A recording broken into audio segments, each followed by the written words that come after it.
Geoffrey Chaucer. Geoffrey Chaucer, known as the father of English literature, is widely considered the greatest English poet of the Middle Ages and was the first poet to have been buried in Poets' Corner of Westminster Abbey.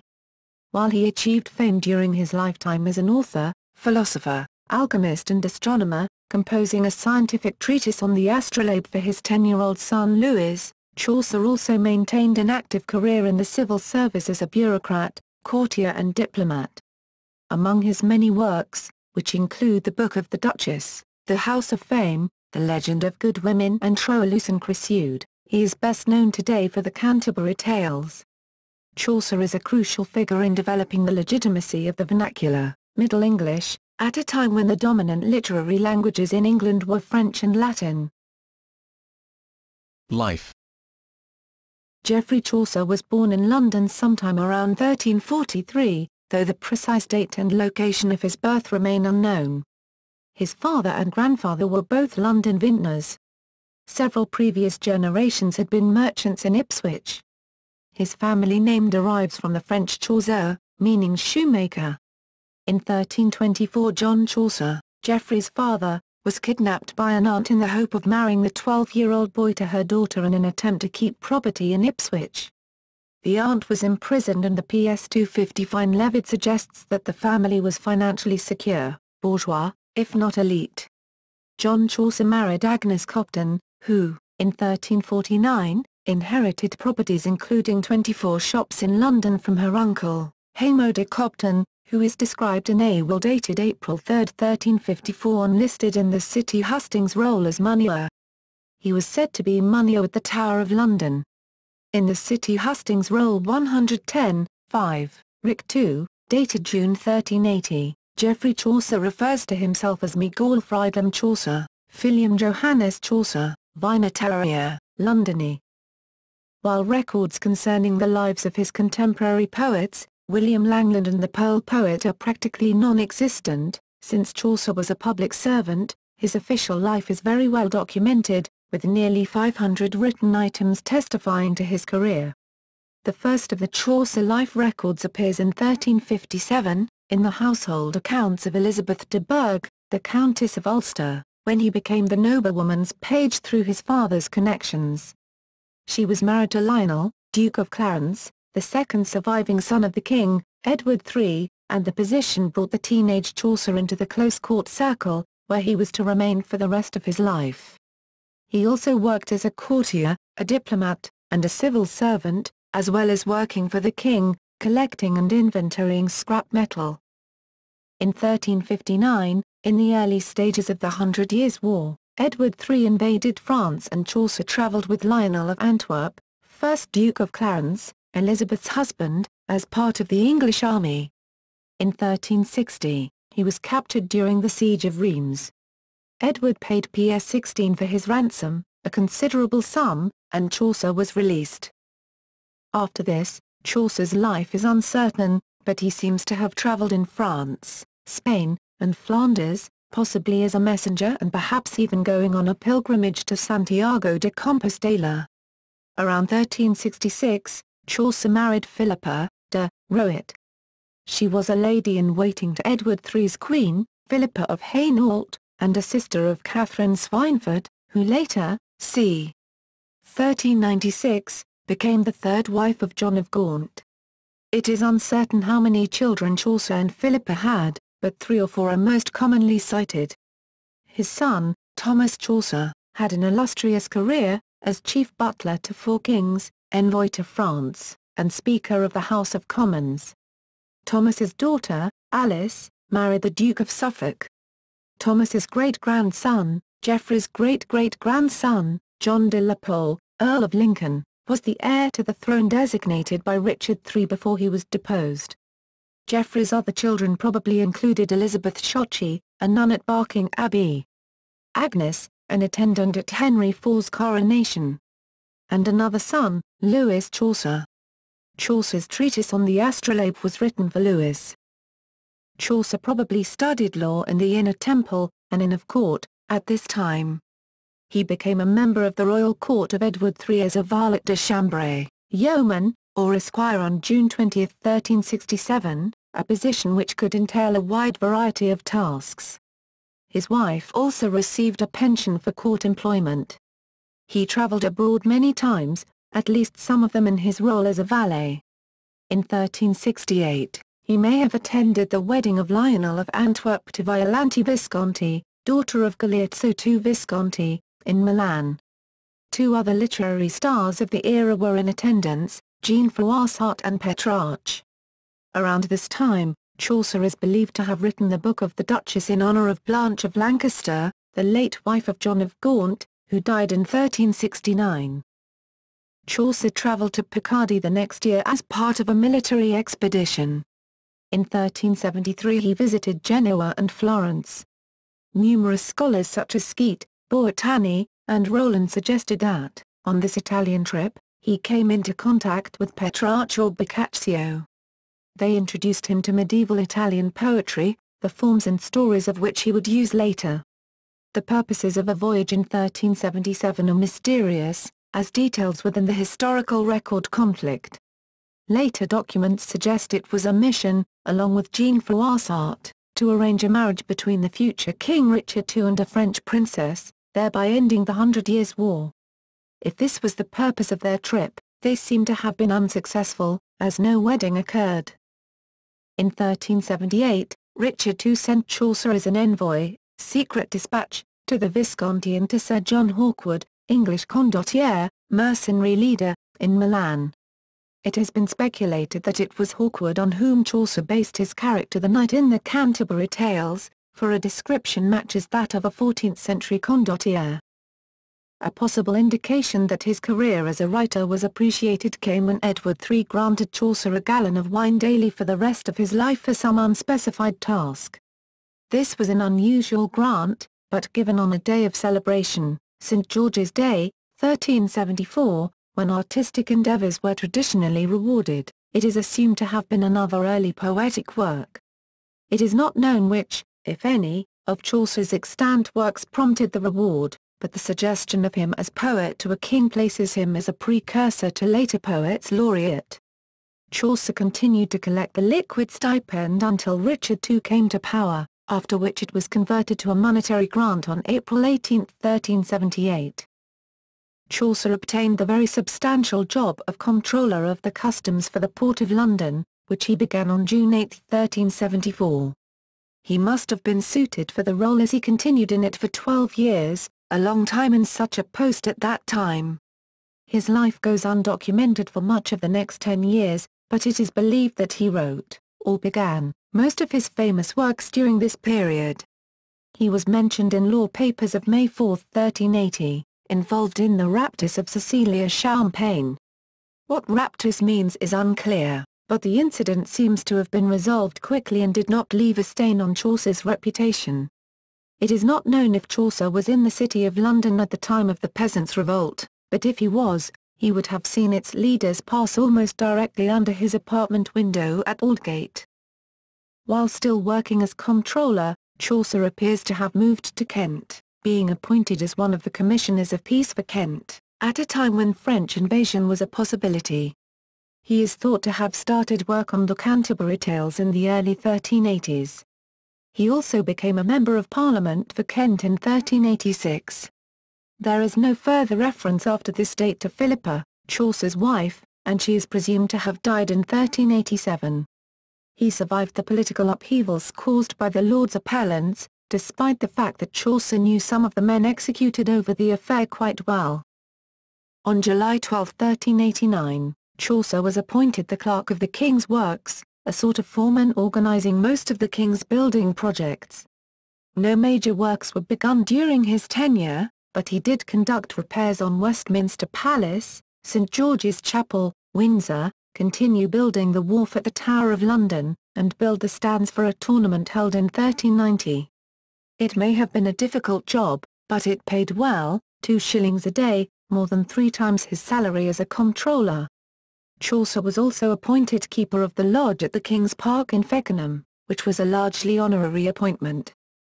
In September 1390, records say that he was robbed, and possibly injured, while conducting the business, and it was shortly after, on June 17, 1391, that he stopped working in this capacity. Almost immediately, on June 22, he began as deputy forester in the Royal Forest of North Petherton, Somerset. This was no sinecure, with maintenance an important part of the job, although there were many opportunities to derive profit. He was granted an annual pension of £20 by Richard II in 1394. It is believed that Chaucer stopped work on the Canterbury Tales sometime towards the end of this decade. Not long after the overthrow of his patron, Richard II, in 1399, Chaucer's name fades from the historical record. The last few records of his life show his pension renewed by the new king, and his taking of a lease on a residence within the close of Westminster Abbey on December 24, 1399. Although Henry IV renewed the grants assigned to Chaucer by Richard, Chaucer's own The Complaint of Chaucer to his purse hints that the grants might not have been paid. The last mention of Chaucer is on June 5, 1400, when some moneys owed to him were paid. He is believed to have died of unknown causes on October 25, 1400, but there is no firm evidence for this date, as it comes from the engraving on his tomb, erected more than 100 years after his death. There is some speculation, most recently in Terry Jones' book Who Murdered Chaucer?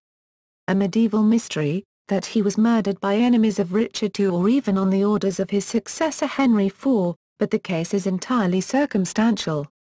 Chaucer was buried in Westminster Abbey in London, as was his right owing to his status as a tenant of the Abbey's close. In 1556, his remains were transferred to a more ornate tomb, making Chaucer the first writer interred in the area now known as Poets' Corner. Works. Chaucer's first major work, the Book of the Duchess, was an elegy for Blanche of Lancaster, who died in 1369. It is possible that this work was commissioned by her husband John of Gaunt, as he granted Chaucer a picosecond annuity on June 13, 1374. This would seem to place the writing of the Book of the Duchess between the years 1369 and 1374. Two other early works by Chaucer were Annalida and Arcite and the House of Fame. Chaucer wrote many of his major works in a prolific period when he held the job of Customs Comptroller for London, 1374 to 1386. His Parliament of Fowls, The Legend of Good Women and Troilus and Criseyde all date from this time. Also it is believed that he started work on the Canterbury Tales in the early 1380s. Chaucer is best known as the writer of the Canterbury Tales, which is a collection of stories told by fictional pilgrims on the road to the cathedral at Canterbury.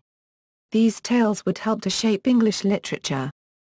The Canterbury Tales contrasts with other literature of the period in the naturalism of its narrative, the variety of stories the pilgrims tell and the varied characters who are engaged in the pilgrimage. Many of the stories narrated by the pilgrims seem to fit their individual characters and social standing, although some of the stories seem ill-fitting to their narrators, perhaps as a result of the incomplete state of the work. Chaucer drew on real life for his cast of pilgrims. The innkeeper shares the name of a contemporary keeper of an inn in Southwark, and real-life identities for the wife of Bath, the merchant, the man of law and the student have been suggested. The many jobs that Chaucer held in medieval society, page, soldier, messenger, valet, bureaucrat, foreman and administrator, probably exposed him to many of the types of people he depicted in the tales. He was able to shape their speech and satirize their manners in what was to become popular literature among people of the same types. Chaucer's works are sometimes grouped into first a French period, then an Italian period and finally an English period, with Chaucer being influenced by those countries' literatures in turn. Certainly Troilus and Criseyde is a Middle Period work with its reliance on the forms of Italian poetry, little known in England at the time, but to which Chaucer was probably exposed during his frequent trips abroad on court business. In addition, its use of a classical subject and its elaborate, courtly language sets it apart as one of his most complete and well-formed works. In Troilus and Criseyde Chaucer draws heavily on his source, Boccaccio, and on the late Latin philosopher Boethius. However, it is the Canterbury Tales, wherein he focuses on English subjects, with bawdy jokes and respected figures often being undercut with humour, that has cemented his reputation. Chaucer also translated such important works as Boethius' Consolation of Philosophy and A Romance of the Rose by Guillaume de Loris, extended by Jean de Meun. However, while many scholars maintain that Chaucer did indeed translate part of the text of Roman de la Rose as the Romaunt of the Rose, others claim that this has been effectively disproved. Many of his other works were very loose translations of, or simply based on, works from continental Europe.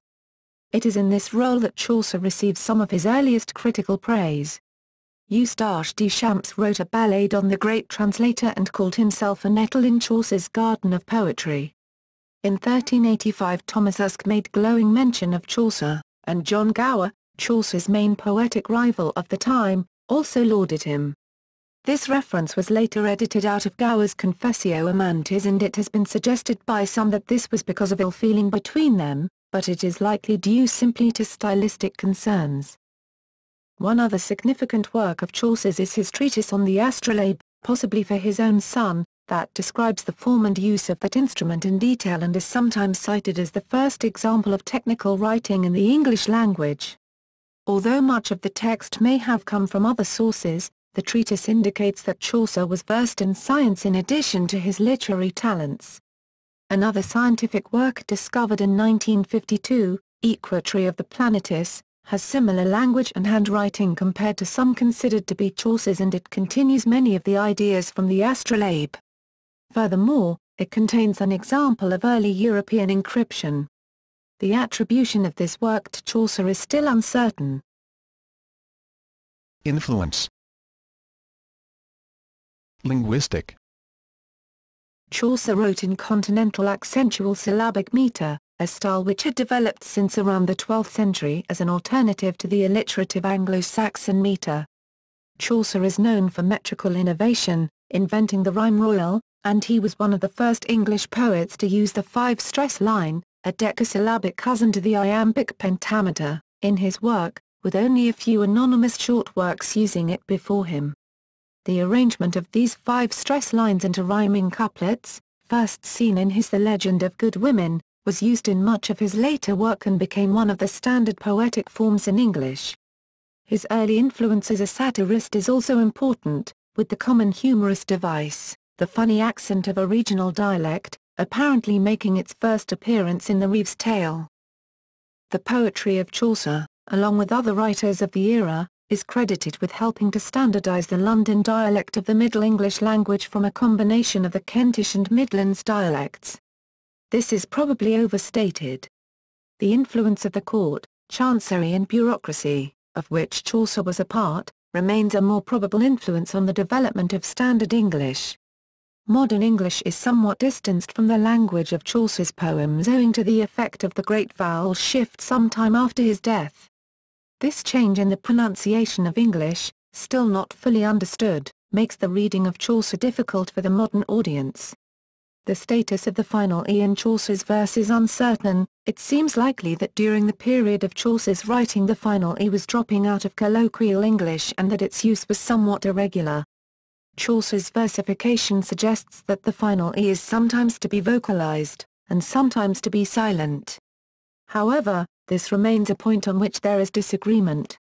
When it is vocalized, most scholars pronounce it as a schwa. Apart from the irregular spelling, much of the vocabulary is recognizable to the modern reader. Chaucer is also recorded in the Oxford English Dictionary as the first author to use many common English words in his writings. These words were probably frequently used in the language at the time, but Chaucer, with his ear for common speech, is the earliest manuscript source.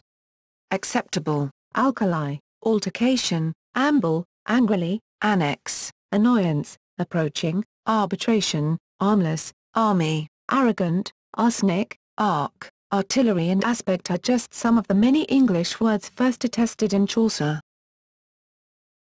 Literary. Widespread knowledge of Chaucer's works is attested by the many poets who imitated or responded to his writing. John Lydgate was one of the earliest poets to write continuations of Chaucer's unfinished tales, while Robert Henryson's Testament of Criseyde completes the story of Criseyde left unfinished in his Troilus and Criseyde. Many of the manuscripts of Chaucer's works contain material from these poets, and later appreciations by the Romantic-era poets were shaped by their failure to distinguish the later editions from original Chaucer. Writers of the 17th and 18th centuries, such as John Dryden, admired Chaucer for his stories, but not for his rhythm and rhyme, as few critics could then read Middle English and the text had been butchered by printers, leaving a somewhat unadmirable mess. It was not until the late 19th century that the official Chaucerian canon, accepted today, was decided upon, largely as a result of Walter William Skeat's work. Roughly 75 years after Chaucer's death, the Canterbury Tales was selected by William Caxton to be one of the first books to be printed in England. English. Chaucer is sometimes considered the source of the English vernacular tradition. His achievement for the language can be seen as part of a general historical trend towards the creation of a vernacular literature, after the example of Dante, in many parts of Europe. A parallel trend in Chaucer's own lifetime was underway in Scotland through the work of his slightly earlier contemporary, John Barber, and was likely to have been even more general, as is evidenced by the example of the Pearl poet in the north of England. Although Chaucer's language is much closer to modern English than the text of Beowulf, such that, unlike that of Beowulf, a modern English speaker with a large vocabulary of archaic words may understand it, it differs enough that most publications modernize his idiom. Following is a sample from the prologue of the Summoner's Tale that compares Chaucer's text to a modern translation. Critical reception. Early criticism.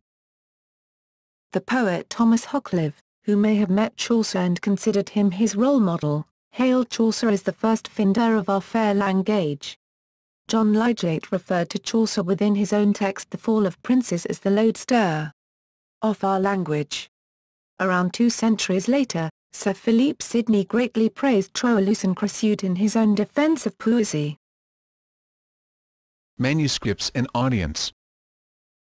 The large number of surviving manuscripts of Chaucer's works is testimony to the enduring interest in his poetry prior to the arrival of the printing press. There are 83 surviving manuscripts of the Canterbury Tales, in whole or part, alone, along with 16 of Troilus and Criseyde, including the personal copy of Henry IV. Given the ravages of time, it is likely that these surviving manuscripts represent hundreds since lost. Chaucer's original audience was a courtly one, and would have included women as well as men of the upper social classes. Yet even before his death in 1400, Chaucer's audience had begun to include members of the rising literate, middle and merchant classes, which included many Lollard sympathizers who may well have been inclined to read Chaucer as one of their own, particularly in his satirical writings about friars, priests, and other church officials. In 1464, John Barron, a tenant farmer in Agmondesham, was brought before John Chadworth, the Bishop of Lincoln, on charges he was a Lollard heretic. He confessed to owning a book of the Tales of Canterbury among other suspect volumes. Printed editions. William Caxton, the first English printer, was responsible for the first 2 folio editions of the Canterbury Tales which were published in 1478 and 1483. Caxton's second printing, by his own account, came about because a customer complained that the printed text differed from a manuscript he knew. Caxton obligingly used the man's manuscript as his source. Both Caxton editions carry the equivalent of manuscript authority. Caxton's edition was reprinted by his successor, Wynkyn Word, but this edition has no independent authority. Richard Pyneson, the King's printer under Henry VIII for about 20 years, was the first to collect and sell something that resembled an edition of the collected works of Chaucer, introducing in the process 5 previously printed texts that we now know are not Chaucer's. The collection is actually 3 separately printed texts, or collections of texts, bound together as one volume. There is a likely connection between Pyneson's product and William Thynne's a mere 6 years later. Thynne had a successful career from the 1520s until his death in 1546, when he was one of the masters of the royal household. His editions of Chaucer's works in 1532 and 1542 were the first major contributions to the existence of a widely recognized Chaucerian canon. Thynne represents his edition as a book sponsored by and supportive of the king, who is praised in the preface by Sir Brian Tuke.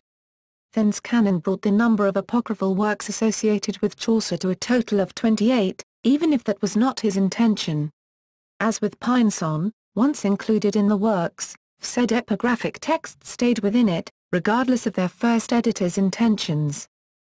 In the 16th and 17th centuries, Chaucer was printed more than any other English author, and he was the first author to have his works collected in comprehensive single-volume editions in which a Chaucer canon began to cohere.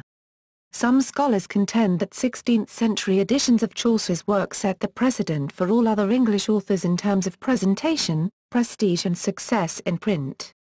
These editions certainly established Chaucer's reputation, but they also began the complicated process of reconstructing and frequently inventing Chaucer's biography and the canonical list of works which were attributed to him. Probably the most significant aspect of the growing Apocrypha is that, beginning with Thynne's editions, it began to include medieval texts that made Chaucer appear as a proto-Protestant Lollard, primarily the Testament of Love and the Ploughman's Tale. As Chaucerian works that were not considered apocryphal until the late 19th century, these medieval texts enjoyed a new life, with English Protestants carrying on the earlier Lollard project of appropriating existing texts and authors who seemed sympathetic, or malleable enough to be construed as sympathetic, to their cause. The official Chaucer of the early printed volumes of his works was construed as a proto-Protestant, as the same was done, concurrently, with William Langland and Piers Plowman. The famous Ploughman's Tale did not enter Thynne's works until the second, 1542, edition. Its entry was surely facilitated by Thynne's inclusion of Thomas Uske's Testament of Love in the first edition. The Testament of Love imitates, borrows from, and thus resembles Uske's contemporary, Chaucer. Testament of Love also appears to borrow from Piers Plowman. Since the Testament of Love mentions its author's part in a failed plot, Book 1, Chapter 6, his imprisonment, and, perhaps, a recantation of, possibly Lollard, heresy, all this was associated with Chaucer. Uske himself was executed as a traitor in 1388. Interestingly, John Ffoulkes took this recantation of heresy as a defense of the true faith, calling Chaucer a right Wyclevian, and, erroneously, identifying him as a schoolmate and close friend of John Wycliffe at Merton College, Oxford. Thomas Spett is careful to highlight these facts in his editions and his life of Chaucer. No other sources for the Testament of Love exist, there is only Thynne's construction of whatever manuscript sources he had.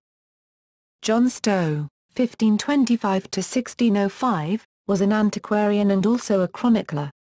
His edition of Chaucer's works in 1561 brought the Apocrypha to more than 50 titles. More were added in the 17th century, and they remained as late as 1810, well after Thomas Tyrwhitt pared the canon down in his 1775 edition.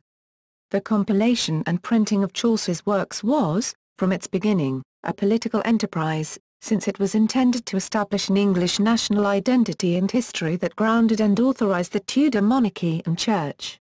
What was added to Chaucer often helped represent him favorably to Protestant England. In his 1598 edition of the works, Spett, probably taking cues from Ffoulkes, made good use of Uske's account of his political intrigue and imprisonment in the Testament of Love to assemble a largely fictional life of our learned English poet, Geoffrey Chaucer. Spett's life presents readers with an erstwhile radical in troubled times much like their own, a proto-Protestant who eventually came around the king's views on religion. Spett states that in the second year of Richard II, the king took Geoffrey Chaucer and his lands into his protection.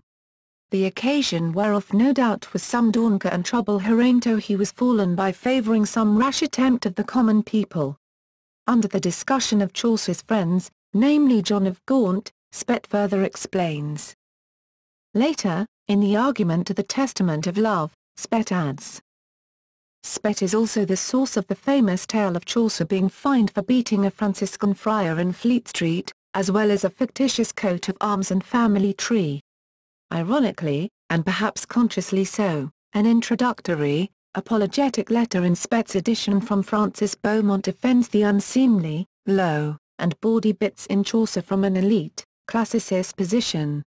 Francis then noted some of these inconsistencies in his animadversions, insisting that Chaucer was not a commoner, and he objected to the friar-beating story.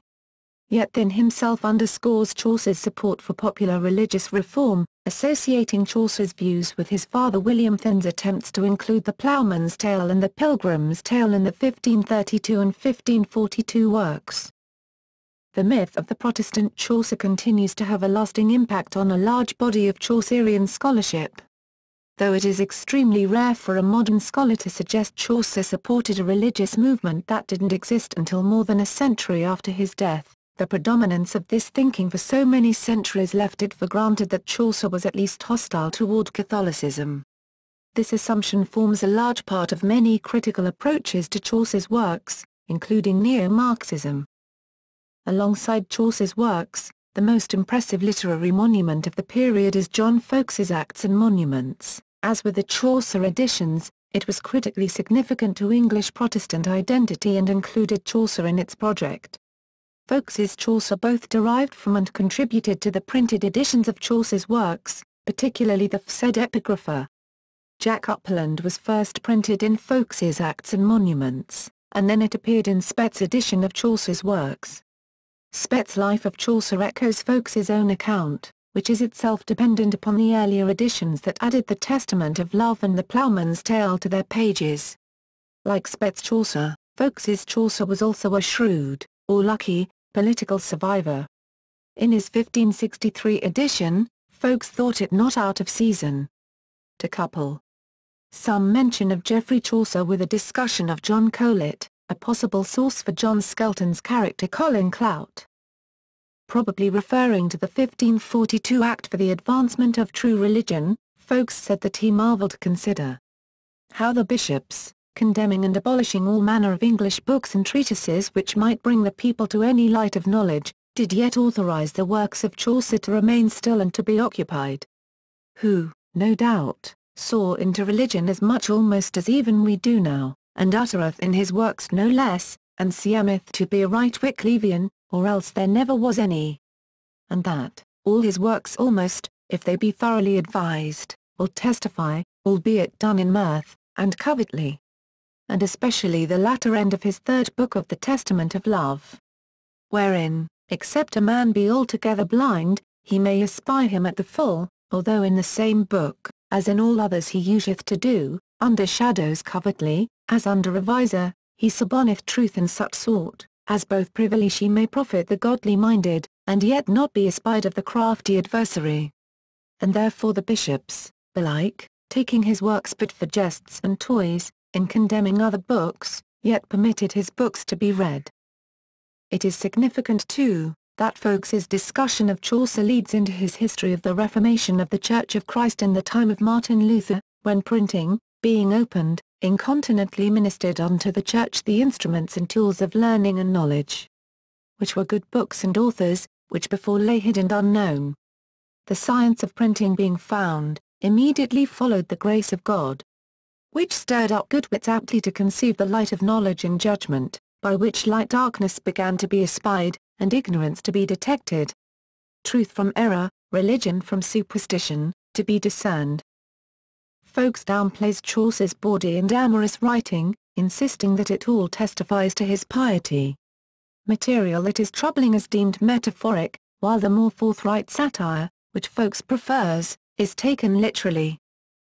John Urey produced the first edition of the complete works of Chaucer in a Latin font, published posthumously in 1721.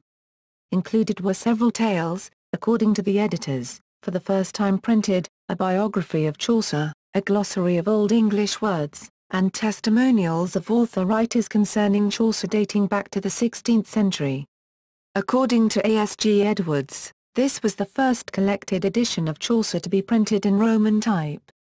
The Life of Chaucer prefixed to the volume was the work of the Reverend John Dart, corrected and revised by Timothy Thomas. The glossary appended was also mainly compiled by Thomas. The text of Ury's edition has often been criticised by subsequent editors for its frequent conjectural emendations, mainly to make it conform to his sense of Chaucer's metre. The justice of such criticisms should not obscure his achievement. His is the first edition of Chaucer for nearly 150 years to consult any manuscripts, and is the first since that of William Thynne in 1534 to seek systematically to assemble a substantial number of manuscripts to establish his text. It is also the first edition to offer descriptions of the manuscripts of Chaucer's works, and the first to print texts of Gamelin and the Tale of Berin, works ascribed to, but not by, Chaucer. Modern scholarship. Although Chaucer's works were admired for many years, serious scholarly work on his legacy did not begin until the 19th century. Scholars such as Frederick James Furnivall, who founded the Chaucer Society in 1868, pioneered the establishment of diplomatic editions of Chaucer's major texts, along with careful accounts of Chaucer's language and prosody. Walter William Skeat, who like Furnivall was closely associated with the Oxford English Dictionary, established the base text of all of Chaucer's works with his edition, published by Oxford University Press.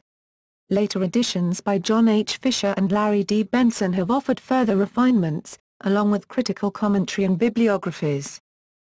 With the textual issues largely addressed, if not solved, the questions of Chaucer's themes, structure, and audience were addressed. In 1966, the Chaucer Review was founded, and has maintained its position as the preeminent journal of Chaucer studies. Popular culture. Powell and Pressburger's 1944 film A Canterbury Tale opens with a recreation of Chaucer's Canterbury Pilgrims. The film itself takes place on the road to, and in, wartime Canterbury. The plot of the detective novel Landscape with Dead Dons by Robert Robinson centers on the apparent rediscovery of the Book of the Lyon, and a passage from it, 11 lines of good Chaucerian pastiche, turn out to be the vital murder clue, as well as proving that the rediscovered poem is an elaborate, clever forgery by the murderer, a Chaucer scholar. In Rudyard Kipling's story Der Spring Mishandled, a writer plans an elaborate revenge on a former friend, a Chaucer expert, who has insulted the woman he loves, by fabricating a medieval manuscript sheet containing an alleged fragment of a lost Canterbury tale, actually his own composition. Both an asteroid and a lunar crater have been named after Chaucer. A fictionalized version of Chaucer was portrayed by Paul Bettany in the movie A Knight's Tale. Kafka's Soup, a literary pastiche in the form of a cookbook, contains a recipe for onion tartar la Chaucer. Works. The following major works are in rough chronological order, but scholars still debate the dating of most of Chaucer's output, and works made up from a collection of stories may have been compiled over a long period. Major works. Translation of Roman de la Rose, possibly extant as the Romaunt of the Rose, the Book of the Duchess, the House of Fame, Annalida and Arcite, Parliament of Fowls. Translation of Boethius' Consolation of Philosophy as Bois, Troilus and Criseyde, The Legend of Good Women, The Canterbury Tales, a treatise on the Astrolabe. Short poems. An ABC, Chaucer's Words unto Adam, his own Scrivion, The Complaint unto Pity, The Complaint of Chaucer to his Purse, The Complaint of Mars, The Complaint of Venus, A Complaint to his Lady, The Former Age, Fortune, Gentleness, Lack of Steadfastness, L'Envoi de Chaucer a Skogan, L'Envoi de Chaucer a Bucton, Proverbs, Ballade to Rosemound, Truth, Womanly Noblesse. Poems of dubious authorship. Against Women Unconstant, A Ballade of Complaint, Complaint d'Amours, Mircèle's Butte, The Equatory of the Planets, a rough translation of a Latin work derived from an Arab work of the same title. It is a description of the construction and use of a planetary equatorium, which was used in calculating planetary orbits and positions. At the time it was believed the Sun orbited the Earth. The similar treatise on the Astrolabe, not usually doubted as Chaucer's work, in addition to Chaucer's name as a gloss to the manuscript, are the main pieces of evidence for the ascription to Chaucer. However, the evidence Chaucer wrote such a work is questionable, and as such is not included in the Riverside Chaucer. If Chaucer did not compose this work, It was probably written by a contemporary. Presumably lost works. Of the Rechtdienstrange of Mankind, possible translation of Innocent III's De Miseria Conditionis Humani, Origins upon the Magdalene, the Book of the Lyon. The Book of the Lyon is mentioned in Chaucer's retraction. It is likely he wrote such a work. One suggestion is that the work was such a bad piece of writing it was lost, but if that had been the case, Chaucer would not have mentioned it. A likely source dictates it was probably a redaction of Guillaume de Michaud's Dit du Lion, a story about courtly love, a subject about which Chaucer frequently wrote. Spurious works. The Pilgrim's Tale, written in the 16th century with many Chaucerian allusions, the Ploughman's Tale or the Complaint of the Ploughman, a Lollard satire later appropriated as a Protestant text, Pierce the Ploughman's Creed, a Lollard satire later appropriated by Protestants, the Ploughman's Tale. Its body is largely a version of Thomas Hoccleve's Item de Beat la Virgin, La Belle Dame sans Merci. Richard Rouse's translation of a poem of the same name by Alain Chartier, The Testament of Love, actually by Thomas Uske, Jack Upland, a Lollard satire, The Flower and the Leaf, a 15th-century allegory. Derived works. Godspeed the Plough, borrows 12 stanzas of Chaucer's Monk's Tale,